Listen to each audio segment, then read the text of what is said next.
আপনাদের আর পার্লারে যাওয়ার কোনো দরকার নেই, আর পার্লারে গিয়ে গাদা গাদা টাকা দেওয়ারও কোনো দরকার নেই।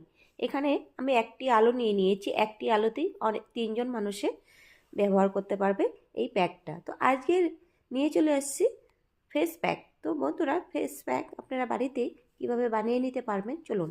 আমি আলুর রস নিয়েছি, তারপরে নিয়ে নিয়েছি দই, নিয়ে নিয়েছি 1 চামচ চিনি, নিয়েছি বেসন 3 চামচ, নিয়ে আর নিয়েছি মধু, নিয়ে ভালো করে মিশিয়ে নিয়ে দিয়ে দিয়েছি মুনতানা মাটি দিয়েছি, দিয়ে ভালো করে মিশিয়ে নিয়ে ভালো করে ফেটিয়ে নিতে হবে।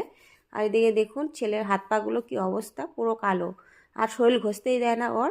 আর এই যে ও নিজে নিজে কিন্তু প্যাকটা লাগিয়ে নিয়েছে। আমাদের বড়দের সাথে সাথে বাচ্চাদেরও খেয়াল রাখতে হয়, বাচ্চাদেরও শরীরটা পরিষ্কার রাখতে হয়। আর ওরা তো স্কুলে যায়, খেলাধুলা করে, ওদের শরীরে কিন্তু অনেক ময়লা জমে থাকে। তো ফেস প্যাকটা আপনারা সপ্তাহে একদিন করে লাগাবেন, খুব সুন্দর রেজাল্ট পেয়ে যাবেন।